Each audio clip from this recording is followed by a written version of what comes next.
Hello everyone, कैसे हैं आप सभी। आई होप बहुत ग्रेट होंगे। तो आज का जो सेशन होने वाला है बहुत ही औसम होने वाला है, जिसके अंदर हम समझेंगे कि किस तरीके से हम अपने टैक्स को बचा सकते हैं अगर हम एक स्टार्टअप करें।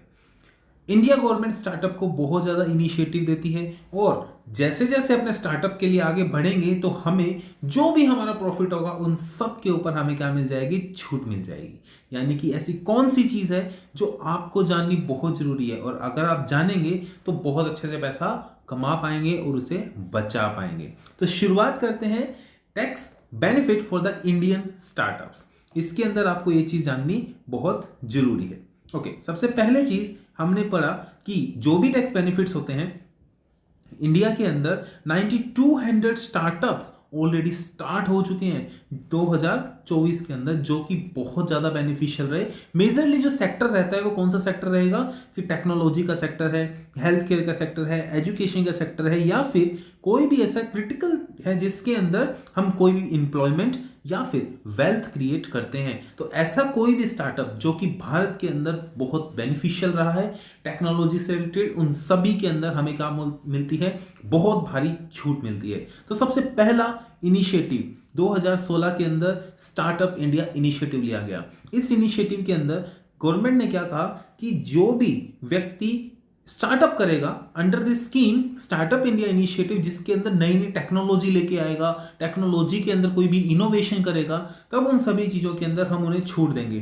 स्टार्टअप के अंदर जो भी उनका प्रॉफिट होगा, टोटल टैक्स हॉलीडे, यानी कि 3 कॉन्जिक्यूटिव ईयर्स तक, फर्स्ट पहले 10 सालों में 3 साल तक उनको क्या मिलेगा, टोटल एग्जम्पशन मिल जाएगी। ओके, तो अपने इसके कुछ एग्जांपल्स के बारे में देखेंगे, लेकिन इससे पहले थोड़ा सा और डिटेल में समझ लेते हैं। सबसे पहला क्या है, सिंप्लीफाइड कॉम्प्लाइंसेस को बहुत सिंपल कर दिया गया ताकि वो इजीली क्या कर सके, स्टार्टअप कर सके। उसके बाद फंडिंग सपोर्ट भी हमें मिला, जैसे कि एफएफएस अपना ये 5th स्टेप है जो अपने अभी पढ़ेंगे, और साथ ही साथ काफी अच्छे अच्छे स्टार्टअप्स हमें यहाँ पे मिले। और जब हमने स्टार्टअप किया तो गवर्नमेंट ने पहले 3 साल तक के जितने भी प्रॉफिट्स हैं वो सभी माफ कर दिए। मान लीजिए पहले साल लॉस हो गया, दूसरे साल लॉस हो गया, then it's okay. 3 consecutive years के अंदर जब से आपका प्रॉफिट होना शुरू हुआ है उसके 3 साल तक लगातार आप क्या कमा सकते हैं, जो भी प्रॉफिट आपने कमाया वो फुल्ली एग्जम्प्ट फ्रॉम टैक्स। अगर अपने बात करें अगला जो सेकंड पॉइंट है, उन्होंने बोला कि कोई भी income tax holiday under section 80IAC, यही वो सेक्शन है जो हमें बेनिफिट देता है। लेकिन इसके लिए कुछ कुछ छोटी छोटी बातें हमें ध्यान में रखनी है कि जो भी आपका स्टार्टअप रहेगा वो DPIIT द्वारा रिकॉग्नाइज होना चाहिए, यानी कि प्रॉपर डॉक्यूमेंटेशन आप DPIIT की वेबसाइट के ऊपर जाके वहां पे सबमिट करिए कि हमने ये स्टार्टअप किया है और इस तरीके से हम आने वाले टाइम के अंदर फ्यूचर प्लान कर रहे हैं। और उसके अंदर जो टोटल टर्नओवर रहेगा वो 100 करोड़ से कम होना चाहिए। And third thing, nature of business कैसा होना चाहिए, इनोवेटिव होना चाहिए, डेवलपमेंट बेस्ड होना चाहिए, इंप्रूवमेंट बेस्ड होना चाहिए, वेल्थ क्रिएशन और इंप्लॉयमेंट को भी जनरेट करना चाहिए। अगर ये सब करता है तो डेफिनेटली उसे काफी ज्यादा वहां पे क्या मिलेगी, छूट मिलेगी। तो चलिए एक एग्जांपल से शुरुआत करते हैं कैसे इसका वर्क करता है। प्रैक्टिकल एग्जांपल में एक इनोव ऐप है जो 2021 के अंदर बनी। वैसे ही आप अपने माइंड के अंदर सोच सकते हैं कि हम ये स्टार्टअप करेंगे।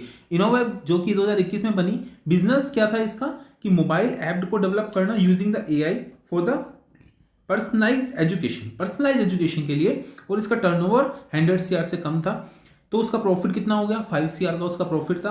तो इसलिए जो DPIIT के अंदर रिकॉग्नाइज किया कि इसका टर्नओवर भी कम है, तो 80IAC के लिए ये एप्लीकेबल है। तो इसका अगर ये प्रॉफिट के अंदर एग्जम्पशन नहीं लेता है तब उस केस के अंदर उसके ऊपर 1.25 करोड़ रुपीस का क्या लग जाएगा, टैक्स लग जाएगा। लेकिन अगर वो एग्जम्पशन ले लेता है तो सारा का सारा क्या हो जाएगा, एग्जम्प्ट। तो this is a great benefit कि अगर कोई भी इनोवेटिव का डिसीजन लेकर अपने आप को ग्रो करना चाहता है, एक स्टार्टअप करना चाहता है, तो उसके लिए पूरा का पूरा टैक्स एग्जम्प्ट कर दिया जाएगा। एक और एग्जांपल लेते हैं, जैसे कि हेल्थी बिट्स नाम से जो ऑर्गेनाइजेशन है 2018 में शुरू हुआ, टर्नओवर 90 CR, प्रॉफिट 10 CR का हुआ। तो उस केस के अंदर अगर वो एग्जम्पशन लेता है तो उस केस के अंदर उसे 2.5 CR का क्या होगा, पर ईयर का उसके ऊपर टैक्स लगेगा। और 3 सालों तक अगर उसने प्रॉफिट कमाया तो 3 साल के लिए वो 7.5 करोड़ रुपीस का क्या बेनिफिट कमा सकता है। यानी कि 7.5 करोड़ रुपीस जो उसे टैक्स पे करना था वो टैक्स पे करने की जरूरत अब नहीं है। तो this is a great thing कि आप स्टार्टअप के बारे में सोच सकते हैं। ओके, अगर कोई भी केस में अगर कोई भी प्रॉफिट नहीं भी होता है देन इट्स ओके, जब से आपका प्रॉफिट हुआ है तब से आप 3 साल वहां पे ले सकते हैं। क्यों ये इंपॉर्टेंट है? डेफिनेटली फाइनेंशियल प्रेशर को ईज करने के लिए कि स्टार्टिंग इनिशियल ईयर के अंदर जो बिजनेस होता है उसके अंदर हमें प्रॉफिट होने की संभावना थोड़ी कम रहती है। अगली बात, री investment in the growth. Definitely जो पैसा होगा वो री इन्वेस्ट किया जाएगा और वहां से पैसा और ज्यादा ग्रो होगा। Boost the innovation. इंडिया आज के टाइम में टॉप 3rd ऐसी कंट्री बन चुकी है जो इनोवेटिव और स्टार्टअप के मामले के अंदर है। सो डेफिनेटली ये हमारे इनोवेशन को क्या करेगी और बूस्ट करने वाली है। सबसे बड़ा चैलेंजेस क्या रहता है कि डीपीआईटी के अंदर नॉर्मली इनकम्प्लीट डॉक्यूमेंटेशन रह सकते हैं, और अगर आप इस चैलेंज को फेस करना नहीं चाहते डेफिनेटली आपको सारे के सारे जो डॉक्यूमेंट्स है उसको कंप्लीट रखना है, और साथ ही साथ नॉन कंप्लाइंस कुछ ऐसे बन जाते हैं जिस कारण ये थोड़ा बहुत चैलेंजिंग होता है। Otherwise it is too simple, आप सीधे जाकर वहां पे क्या कर सकते हैं, काम कर सकते हैं। Okay, second thing, the second most important कि हम अगर स्टार्टअप करना चाहते हैं तो हमें और क्या बेनिफिट मिलेगा। स्टार्टअप करने के लिए कुछ पैसे की रिक्वायरमेंट रहती है, तो जो पैसा आपने अगर कोई प्रॉपर्टी सेल करके किया है, क्या करके किया है, प्रॉपर्टी सेल करके किया है, तो प्रॉपर्टी को जब आपने सेल किया तो सेल करने के बाद आपके पास क्या है, long term capital gain, LTCG। Long term capital gain का मतलब होता है अगर कोई भी प्रॉपर्टी आपने 12 मंथ से ज्यादा के लिए रख ली अपने पास और उसके बाद बेची, तो उसके बाद जो प्रॉफिट होते हैं वो सभी LTCG में काउंट होते हैं। इसके अंदर डायरेक्ट 20% का क्या लगता है, टैक्स लगता है। तो 20% का जब टैक्स लग जाता है, मान लीजिए आपकी कोई 80 CR की प्रॉपर्टी है, राइट, 80 लाख की प्रॉपर्टी है, और 80 लाख की प्रॉपर्टी आपने 1 CR की बेच दी, अब आपको 20 CR का क्या आ गया, प्रॉफिट आ गया ना। 20 CR का आपको क्या आ गया, LTCG, long term capital gain, और इसका 20% फ्लैट, यानी कि आपके ऊपर 4 लाख रुपीज का सीधा टैक्स बन गया। ओके, 20 लाख रुपीज का आपको जो प्रॉफिट हुआ, 4 लाख रुपीज का क्या बन गया, आपके ऊपर टैक्स बन गया। तो इस टैक्स से भी क्या मिल जाती है, छूट मिल जाती है। तब मिलेगी छूट जब आप ये 20 लाख रुपीज किसी ऐसी स्पेसिफाइड सिक्योरिटी के अंदर निवेश करेंगे जो कि कंक्लूसिवली पैसा स्टार्टअप के अंदर लगाती है। गवर्नमेंट के ऐसे अप्रूव्ड स्पेसिफाइड फंड्स, ऐसे फंड्स जो कि स्टार्टअप के लिए पैसा देते हैं, उन सभी फंड्स में अगर कोई भी व्यक्ति अपना पैसा निवेश करता है तो उसको पूरा का पूरा क्या मिल जाएगा, एग्जम्पशन मिल जाएगा। ओके, सबसे बड़ी बात इसके अंदर कुछ चीज ध्यान में रखनी होती है कि जब आपने प्रॉपर्टी बेची, आपको लॉन्ग टर्म कैपिटल गेन हुआ, उसके 6 मंथ के अंदर अंदर अपनों को क्या करना है, 6 मंथ के अंदर अंदर उस प्रॉपर्टी के अंदर निवेश कर देना, यानी कि स्पेसिफाइड सिक्योरिटी के अंदर निवेश कर देना है। और 50 लाख रुपीज से ज्यादा आप नहीं कर सकते हो। मैक्सिमम लिमिट जो है 50 लाख रुपीज की है। सिनेरियो नंबर 1 देखिए, कुछ ऐसे एग्जांपल्स हैं जो अपनों को इस चीज को क्लैरिफाई करते हैं। सबसे पहला एग्जांपल ये है कि मान लो रमेश है, एक ऐसा एंटरप्रेन्योर है जिसने अपनी प्रॉपर्टी 80 लाख की बेची है और उसको 20 लाख का प्रॉफिट हुआ, तो उसने 20 लाख रुपए कहां निवेश कर दिए, startup investing fund with in 6 month. तो 20 लाख पे जो 4 लाख रुपए का उसका टैक्स बना वो क्या हो जाएगा, एग्जम्प्ट हो जाएगा, यानी कि नो टैक्स, किसी प्रकार का टैक्स उसको नहीं देना। 4 लाख रुपए उसके जो टैक्स में जाने वाले थे वो बच गए। तो इस तरीके से आप प्लानिंग कर सकते हैं फॉर द स्टार्टअप। ऑलराइट, एक और सेक्शन है 15 GB, यानी कि इसके अंदर भी वही चीज है कि आपने जो भी रेजिडेंशियल प्रॉपर्टी से कैपिटल गेन कमाया उसको आपने कहां निवेश कर दिया, ऐसे इक्विटी शेयर्स, ऐसी कंपनी के अंदर निवेश कर दिया जो कि कंक्लूसिवली क्या करना चाहती है, स्टार्टअप्स के अंदर पैसा लगाती है। तो ऐसी कंपनीज के अंदर अगर आप निवेश भी करते हैं जो स्टार्टअप करने वाली है, तो उन केस के अंदर भी हमें क्या मिलेगी, छूट मिलेगी। लेकिन सबसे बड़ी बात क्या है कि जो भी इन्वेस्टमेंट है वो before the due date of filing income tax return हो जाना चाहिए। और ऐसी कंपनी जिसमें आप निवेश कर रहे हैं वो new asset, plant and machinery 1 साल के अंदर परचेज कर लेगी। मान लो मिस्टर ए है, ए ने किसी कंपनी के इक्विटी शेयर खरीदे, इक्विटी शेयर खरीदने के बाद वो उसका जो पैसा है उस पैसे से क्या खरीदेगी, प्लांट एंड मशीनरी खरीदेगी विद इन 1 ईयर।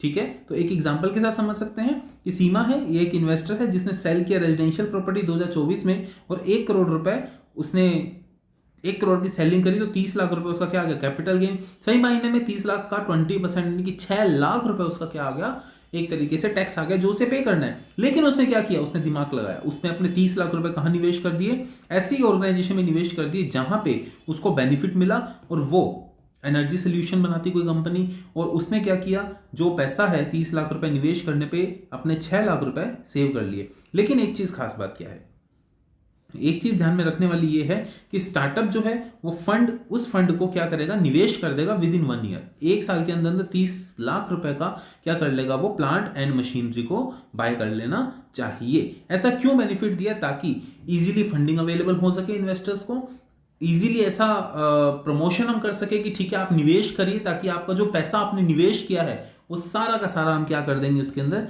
एग्जम्प्ट कर देंगे। तो इन्वेस्टर के लिए बेनिफिशियल है, राइट है कि नहीं है। एक रियल लाइफ एग्जांपल है कि जिसके अंदर रिन्यूएबल एनर्जी स्टार्टअप नाम से बिजनेस था, जिसके अंदर एक इन्वेस्टर ने 2 करोड़ की प्रॉपर्टी बेची, 50 लाख रुपए उसने जो बचा, क्योंकि 50 लाख का मार्केट कैप है, इससे ज्यादा निवेश नहीं कर सकते, जो 50 लाख रुपए उसने निवेश किए, 10 लाख रुपए उसका टैक्स बना, 10 लाख रुपए का टैक्स उसका क्या हो गया, फुल्ली एग्जम्प्ट हो गया। तो this is the time, if you have money तो इसको सही तरीके से निवेश करिए, ताकि टैक्स से आप थोड़ा सा बच सके, टैक्स को प्लान कर सके।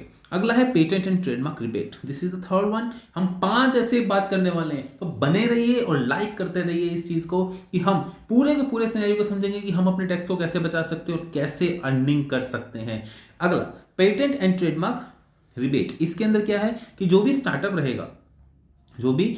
रहेगा वो इन आईपीआर यानी कि इंटेलेक्चुअल प्रॉपर्टी राइट्स के लिए रहेगा। एक ऐसा राइट, मान लीजिए कुछ भी ऐसा इनोवेशन आप करते हैं, इनोवेशन होने के बाद जो भी पेटेंट आप उसका बनवाएंगे वो सभी क्या होता है, आईपीआर के अंदर आता है। यानी कि ऐसा असेट जो आपके द्वारा डेवलप किया गया है, आपका कोई ट्रेडमार्क है, आपका कोई पर्टिकुलर सिंबल है जो कि किसी से मिलता जुलता नहीं है, आपका खुद का स्पेसिफिक है, तो उसको आप क्या करा लेते हो, ट्रेडमार्क में रजिस्टर करवा लेते हो। या फिर आपने कुछ ऐसा इनोवेट कर दिया, वो चीज आप क्या करा लेते हो, पेटेंट करवा लेते हो। तो ये सब चीजें इसके अंदर आती है। तो कोई भी व्यक्ति अगर ऐसा पेटेंट बनाता है तो उससे होने वाले बेनिफिट्स में क्या मिलता है, उसको 80% की रिबेट मिल जाती है। कोई भी ऐसा चीज का इनोवेशन किया, लाइक दिस मिस्टर ए ने एआई बेस्ड फॉर्म ऐसा एक प्रोडक्ट डेवलप किया जो रिवोल्यूशनरी प्रोडक्ट है, राइट। अब उसका क्या है कि 1 लाख रुपए का क्या बना, पेटेंट की फीस बनी, जो पेटेंट रजिस्ट्रेशन कराने गया 1 लाख रुपए की फीस बनी, लेकिन अब उसे 1 लाख रुपए नहीं देने हैं, उसको 80% की रिबेट मिली और 20,000 ही रुपीज उसको पे करने हैं as a patent fees. All right, clear. तो अगर कोई भी पेटेंट बना लेता है, इनोवेटिव कर लेता है, तो उसको पेटेंट में भी क्या मिलेगी, रिलीफ मिलेगा। और जो भी 20,000 रुपीज पहले लगते थे ट्रेडमार्क के लिए, अब वो घट के 10,000 रुपीज हो गए हैं। ऑल राइट, 20,000 की जगह 10,000 रुपीज क्या लगेंगे, पेटेंट के भी लगेंगे। सो इट्स ग्रेट कि गवर्नमेंट क्या दे रही है, बेनिफिट दे रही है कि किसी भी तरीके से आप अगर अपना खुद का कुछ भी बनाते हैं तो आप इजीली उसको क्या करा सके, पेटेंट करवा सके।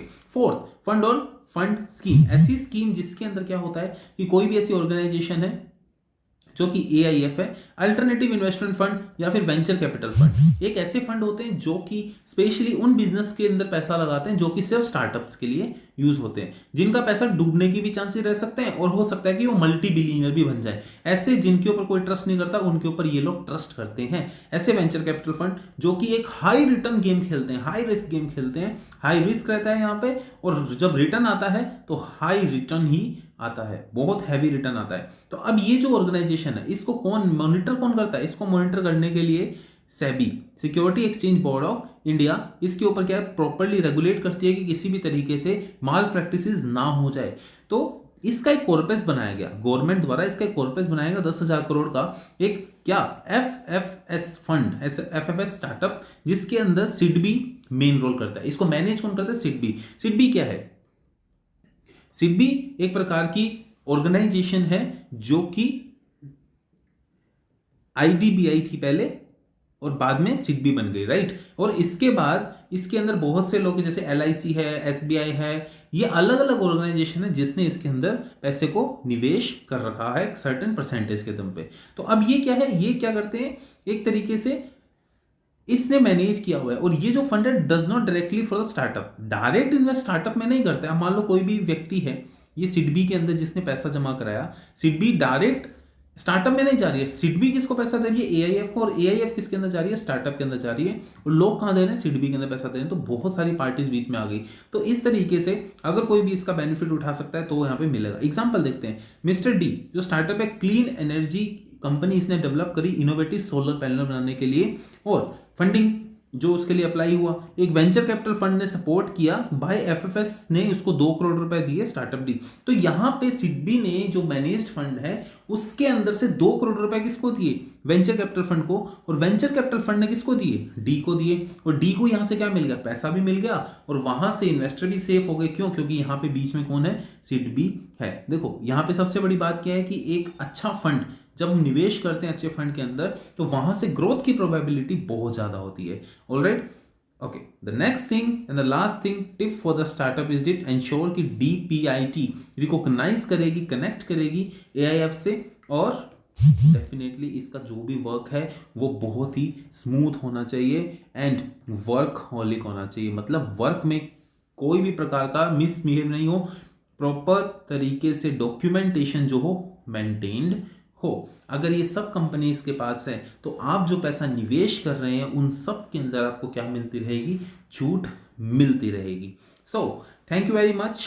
अगर आपको ये वीडियो पसंद आया है तो लाइक करिए, शेयर करिए, सब्सक्राइब करिए एंड डेफिनेटली हम इस वीडियो का एम रखते हैं ओनली एंड ओनली 30 लाइक्स का, because it is a startup 30 likes. So thank you very much, have a great day. Radhe Radhe.